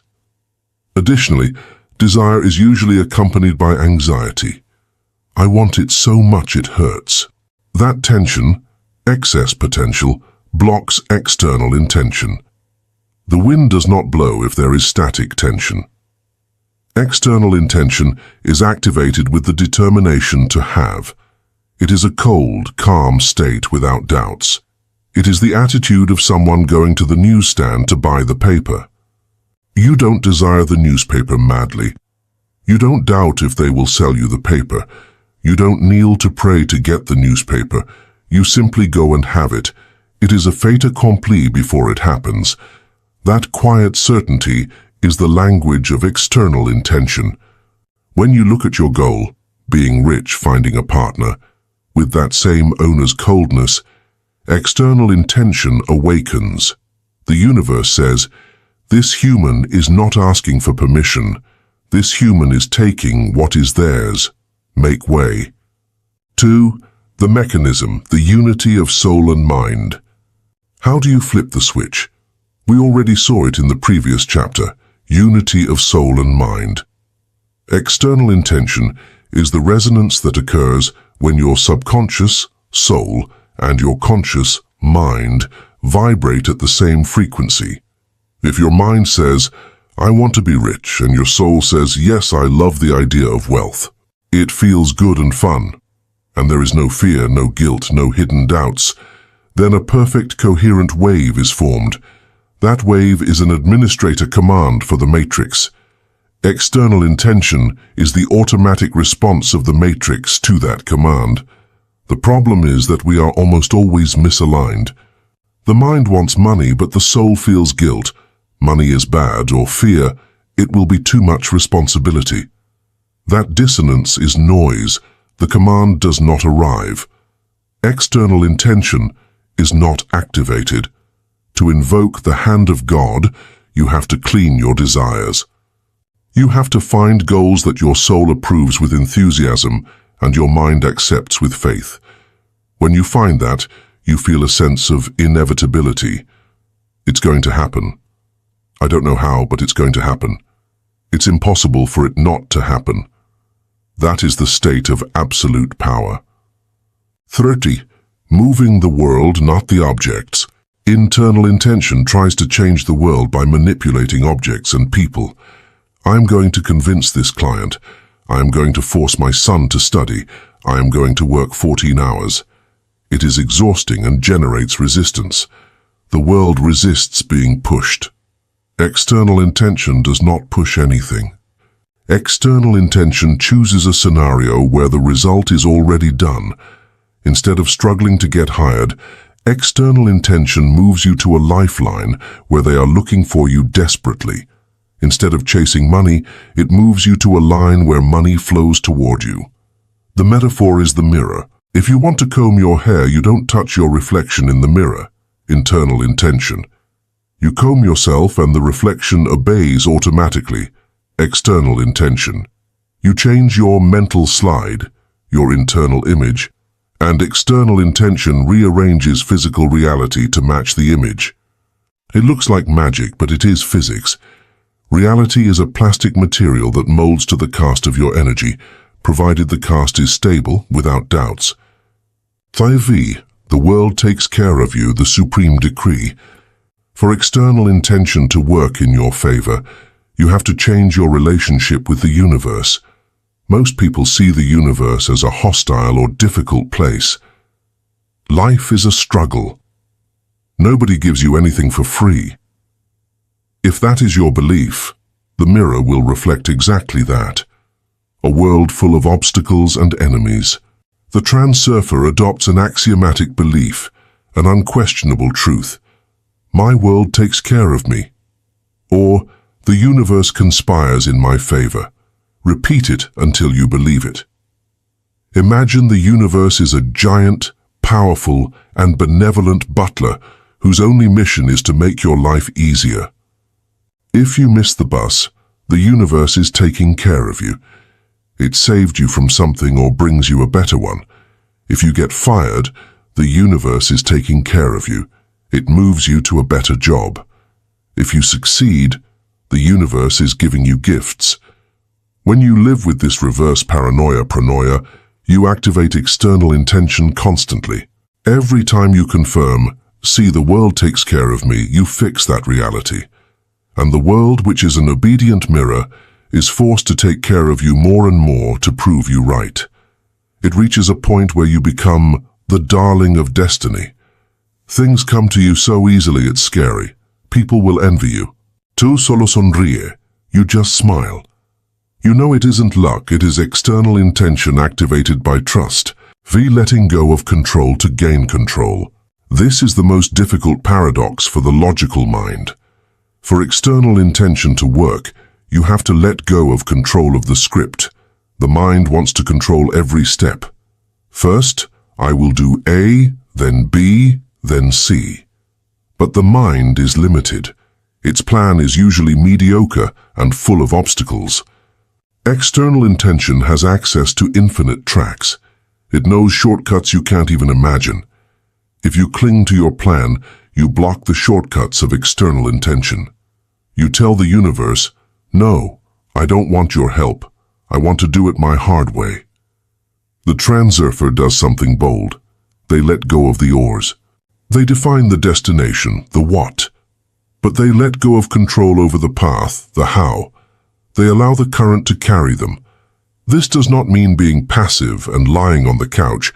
It means being attentive to signs and flowing with open doors instead of trying to knock down closed doors. It means accepting detours. Sometimes external intention takes you on a strange detour that seems to lead you away from your goal. The mind shouts, "We're moving away." The soul says, "Trust."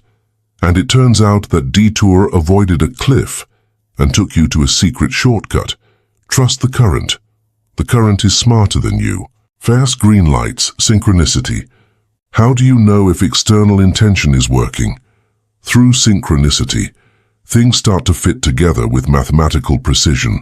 You think of someone and they call you. You need a book and you find it lying on a bench.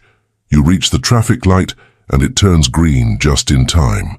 These green lights are the confirmation that you are in the flow. Friction disappears.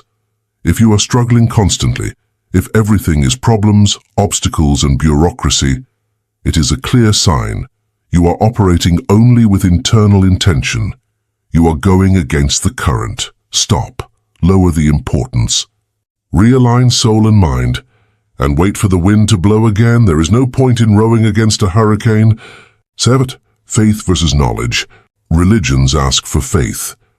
Believe without seeing. Transurfing asks for knowledge. Faith implies a repressed doubt. You have to force yourself to believe. You have to have faith, because deep down you are not sure. Knowledge is neutral. You don't have faith that the sun will rise tomorrow. You know it will. You don't have faith that gravity will keep you on the ground. You know it. External intention works better with knowledge than with faith. Don't try to believe you will be rich. Try to know that it is a possible variant and that you are walking toward it. It is a mechanical fact. If you apply the laws of physics, the airplane flies. You don't need to pray to the airplane. If you apply the laws of transurfing, low importance plus soul-mind unity, reality changes. Treat it like a technology, not a religion. That eliminates anxiety and doubt. 30. The guest at the party. Imagine life as an elegant party. Internal intention is the stressed waiter trying to serve all the tables, sweating and afraid of being fired. External intention is the guest of honor. The guest does not ask. They do not demand. They do not serve.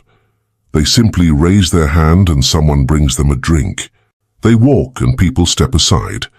They smile and people smile.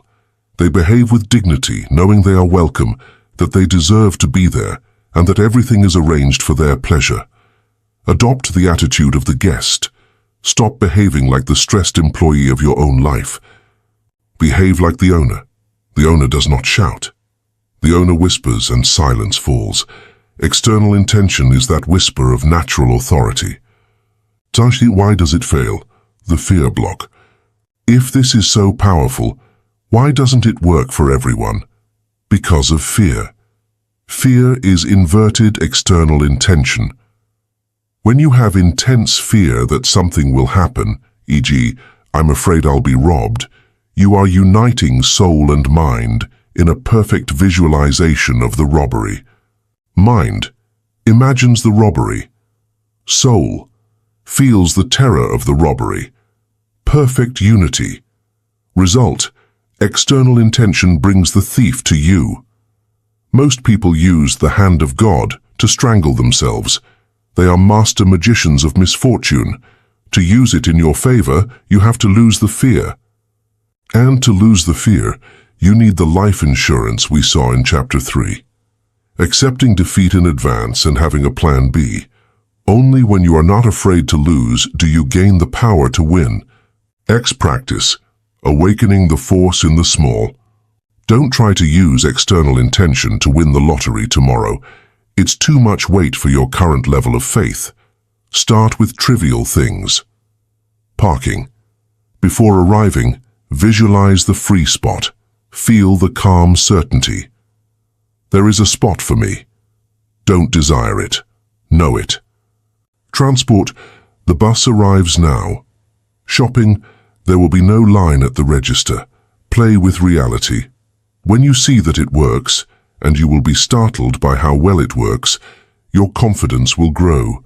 Your logical mind will begin to accept that something more exists. Slowly raise the level. Use external intention to get a table at a full restaurant, then for a small sale, then for a large project. It is a muscle. At first you move a feather. With practice, you will move mountains. But the feeling is always the same. Minimum effort, maximum certainty. Chapter 8, The Slides, Printing Reality. Most people use their imagination as an escape route. They close their eyes to flee from their miserable lives for a little while, dreaming they are rich or famous, only to open them and feel even more depressed by the contrast. That is mental masturbation. The transurfer does not use imagination to escape. They use it to invade. They use a technique called the slide. It is a static, sharp, and constant image of the desired future placed over the lens of the mental projector. You don't watch the movie, you are the projectionist. And if you hold the slide long enough, the movie of your life has no choice but to change to match the image. Today we are going to learn to print reality. Your physical reality is like cement. When it is fresh, in the space of variations, it is liquid and moldable. But when it dries, it is hard and heavy. People try to break dry cement with hammer blows. Physical effort. It is exhausting and you barely make a dent. The transurfer knows that the trick is not in hitting the dry cement, but in changing the mold before the next batch is poured. That mold is your predominant mental image today now. The problem is that your current mold is defective. Your mold says, I am a tired employee with debts. And every morning, the universe pours energy into that mold. And presto, you have another day of being a tired employee with debts. To change your life, you have to manufacture a new mold. Hold it firmly while the universe pours the energy. This new mold is what Zealand calls the slide. A slide is not a moving movie. It is not a vague dream. It is a high-resolution image of the final result. It is a photo of yourself